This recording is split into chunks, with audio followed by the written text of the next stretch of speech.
We are Steve and Jill.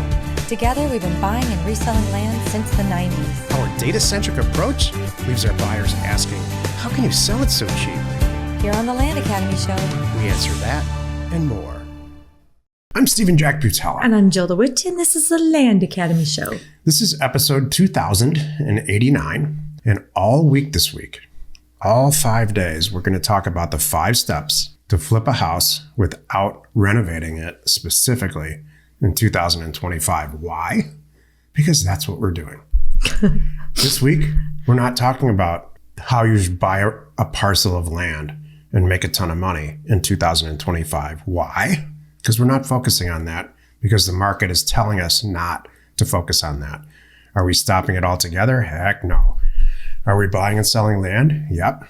You know what I would like to talk about this week? We're utilizing the market to make some dough in a different business line. Yes, Joe, I'd love to. Wait, why are you already laughing? Why do you think it's going to be funny? Mid-sentence.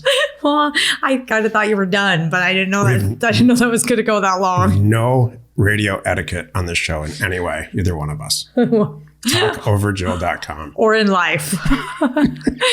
No, speaking, that ties into what I want to talk about this week. Relationships. Just kidding. What'd you like to talk about, Jill? Do you have a good one? Do you have a bad one? Is it savable? The holidays are stressful. Oh, I get it. No, that's one thing we haven't talked about in a while is how many people file for relationship changes. We're just going to call it, you have like a pricing correction. You might have a relationship status correction that you make in January because we're not going to do it before Christmas. Is there a relationship status called pending? Oh, there should be. I want that. No, wait. Here's my relationship status. Accepting backup offers.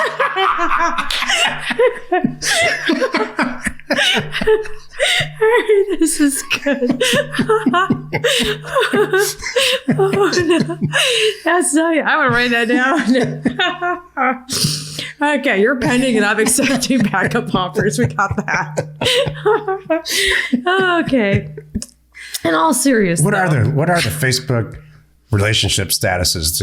I haven't looked at this stuff in years. I think it's in a relationship, probably married, probably single. I kind of think that's it. I don't. They should have like actively shopping. I think. You know how you can't. You can no longer just call things what they are because the world's changed. Yeah. I think those are discriminatory. We should come up with some new ones. I don't think it's encompassing all the possible relationship statuses that there could be. Should be under contract. Yep, keep going. That should be there. And pending means ring pending. Every relationship is pending. This is true. Every single one. There's a couple of them. Saying you're single is not demonstrative enough. No. Like, I'm freaking single. That's partnership wanted. Would you do this deal? That's a good one. That's the best. Oh my God, what are we supposed to talk about today? All right, houses. Back to what we're talking about. Well, I was going to mention that we're wrapping up, as we record this, we are wrapping up Career Path 10. Yay. It was so cool. That's the Land Academy Mastermind program. And I know that last week you dove hard into explaining to the group in great detail more about houses and mobiles and other things that we're working on personally. And you had gone back to look at one of our programs, which is House Academy, and not much has changed. I mean, it really hasn't changed. It's only like 3 years old anyway. I mean, it's not like it's 30 years old like you've been doing deals. But it's all pertinent, good stuff. There's like only tweaks, so we don't have a reason to update anything right now other than go do it, which I guess is what we're going to talk about this week. Yeah, okay. That's exactly what nice segue. Thank you. Monday, we're going to talk about, which is today, how to locate or why and how to locate test zip codes where houses sell quickly. One of the things that we actually learned in Career Path this time is that some people may or may not be working in the right areas just because they're used to it and they haven't tested it in a long time. Tuesday, we're going to talk about utilizing home ownership data, getting all the assessor data in a zip code that does work, contacting the owners, and ciphering through the ones that are going to sell or willing to sell. That's actually what's new. On Wednesday, we will follow up in sequence there how Jill establishes a relationship with these homeowners when they get our correspondence, whether it's an offer or a phone call or whatever, how she establishes a relationship and then tries to move forward to buy the house under our terms that work for us. That is the magic, and that's what separates us from everybody else and why we have created a ridiculous amount of wealth doing this. Thank you. Oh, that's it. Sure. Let's see how many compliments I get today. Oh, I'm sorry. Look, it's not a contest. Wait. I'm just, never. Well, your magic is today. Jill never says, "Wow, you crunched that data so great. You brought us." Your into magic the great is today and tomorrow, Monday and Tuesday. Oh, I will totally compliment you. I'm not fishing for a compliment. I'm just Give me saying a moment. it's lopsided. On Thursday, we're going to review. We'll talk lopsided. Can you say lopsided anymore? Am I going to offend anybody if I What's say wrong that? with I don't lopsided? know. I'm just asking. All right. On Thursday, we'll talk You about. could say, equidistant challenged. I don't know.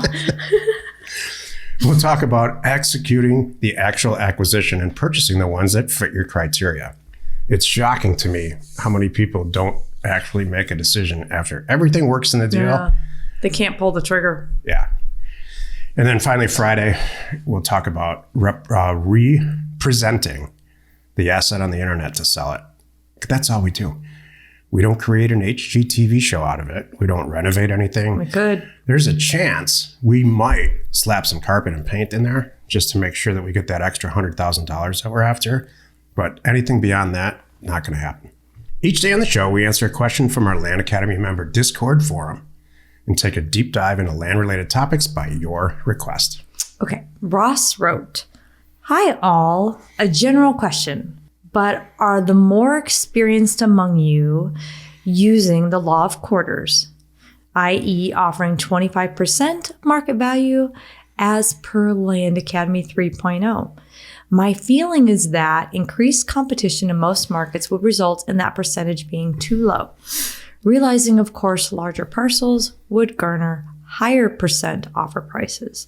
The larger question might be, does more competition mean accurate pricing is far more paramount than in the past, or am I overthinking it? Thanks in advance." Good question. Yes, you're overthinking it. The rule of quarters, not the law of quarters, is something that I came up with a lot of years ago before we even created Land Academy. And like many, many things in Land Academy, it's stuff we were already doing. I just gave it a name.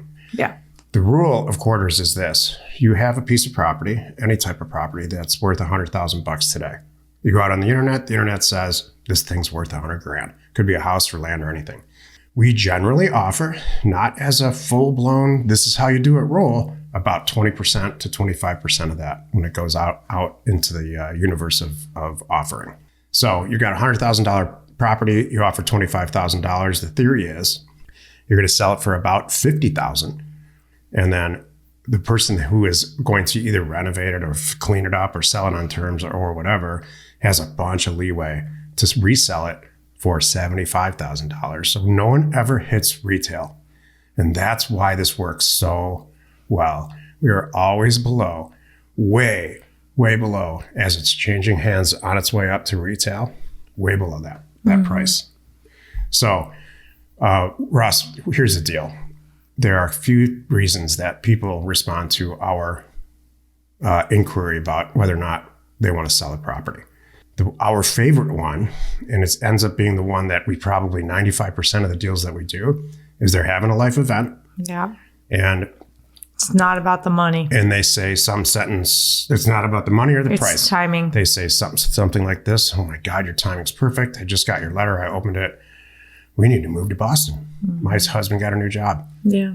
And yes, we'd like to sell. What do I do next? Right. They never say, yeah, I got the offer and the price isn't that. So there's this perception, and I understand it. And this has been going on for 10 years since we started Land Academy. This is a very popular topic. If I price it higher, I'm going to do more deals. And that's just not the case. Right. You got the more deals you're going to do is with the competition is two things for me. Send out more mail and make sure who is answering the phone is a rock star and makes it happen. I can't tell you how many times I've got this situation. Of course, I couldn't be sitting in the seat and be doing it this many years and not have been in this situation where they go, I had somebody a month ago offer me, your offer is $22,000. I had somebody offer me $35,000. I'm like, well, why didn't you take it? Well, they never called me back. Maybe the 35 was too high, and you continue on like that. Let's talk about, and I'm right here. Let's talk. And what are the reasons you think it's worth more? And maybe it's valid. Maybe it's not. Now you have a dialogue and you're putting a deal together, and I can do it. You like that? I do. Thank you. So it's those things for me. But yeah, don't overthink it. Most of the time, shucks, we have a guy right now just wrapping up career path. He's like, I almost didn't send an email in the third or the fourth quarter. He said, I was just going to sit back. He's like, but I know I got to keep the system pipeline going. I said, Why? Yes, you do. Because he had this amazing home run. He bought for $20,000 and sold for like $230,000. Not kidding. That's the time to send So one talk out. about, so Ross is a perfect example of all percentages are out the window. It's not like he's going to go back and go, I underbought, I underpurchased that. I need to give you more money because I ended up selling it for this. No, it was just a home run thing.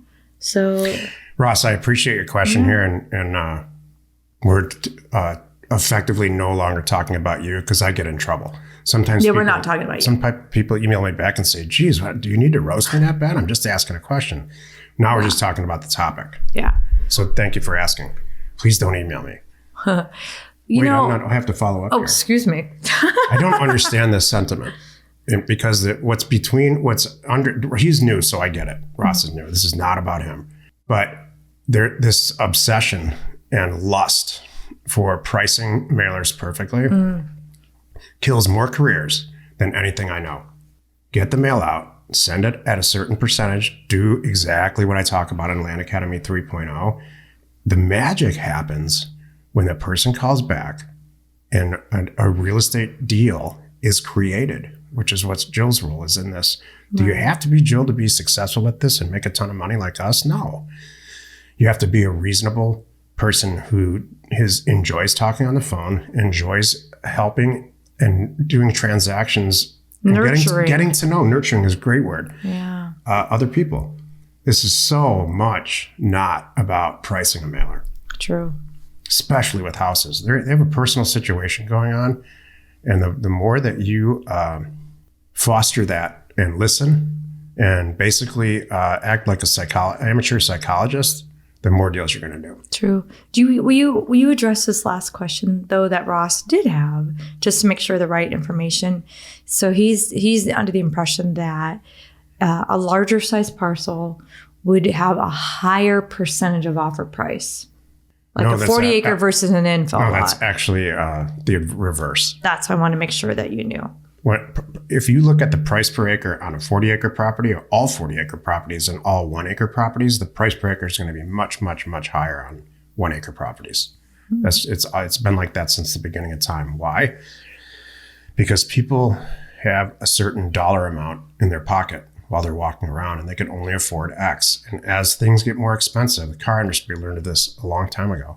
As things get more expensive, there's less of a consumer audience. Volkswagen figured this out a million years ago. And so they make the cheapest cars possible. And believe me, they are cheap. They're not a high quality product, but they are the cheapest. And they're one of the largest automakers in the world because of that.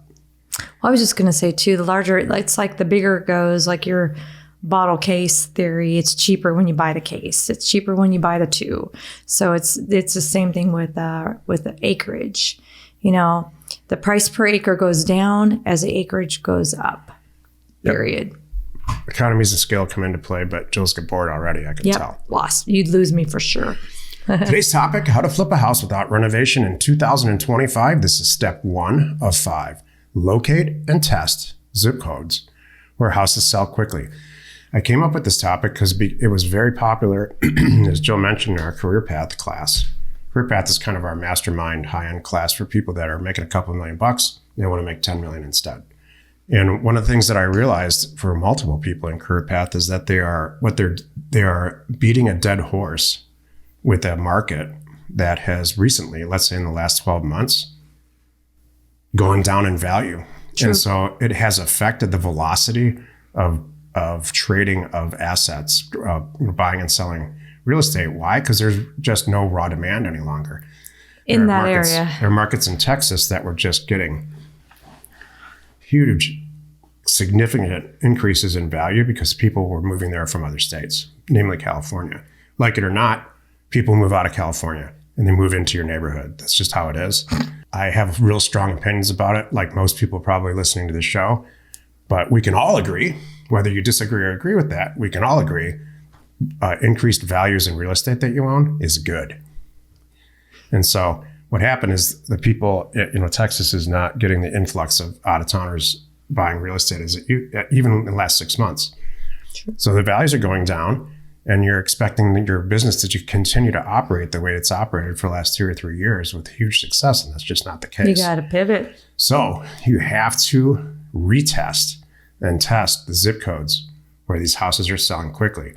If I do my job right, I utilize the red, green, yellow test in House Academy and Land Academy. Do away with the zip codes that don't work, where there's not a high velocity of trading, when there's not a ton of, more property should be selling in any given zip code than is listed in each month. So it's just flushing out the inventory. And so if I do my job right, I price the mailer relatively correctly, I get a ton of mail out, and Jill gets a bunch of phone calls. Jill and her staff get a bunch of phone calls. We're going to do some deals. If I choose areas or don't look at this at all and just kind of stare at a map on the wall and say, that looks like a good place. Central Los Angeles looks like a great place to send mail. Nothing's going to happen. Right. And so you have to really utilize and test for data, keep your emotions out of it entirely. Unlike I do in this podcast, just look at the data and feed your phone person. Nobody does it better. And I am so appreciative of you. Lopside, right side up. We're right side up now. Was that good? I mean, we got 10 years to make up for it. Like today, you're doing great. Oh, thanks. And you know what? Have I told you lately how great your hair looks? Relationship status pending. And that is your color. I'm glad you like it because this is it. For work, this is going to be my shirt for the next 3 days.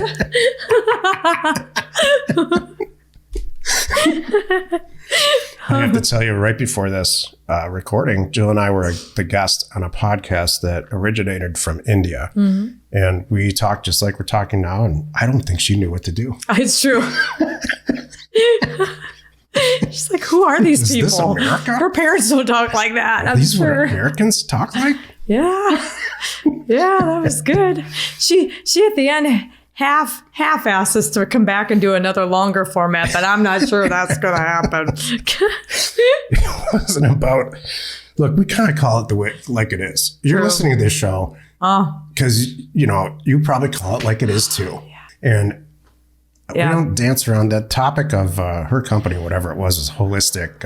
I'm not knocking it. It's just great, but I'm just not sure you got 2 dingbats from Arizona on that kind of show that really grabbed ourselves our entire lives by our bootstraps and created real estate deals. Good, bad, or otherwise, we're going to tell you the truth. We don't know how not to.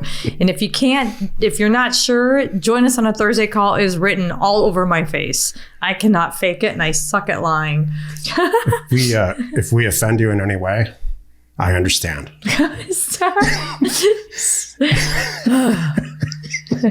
All right.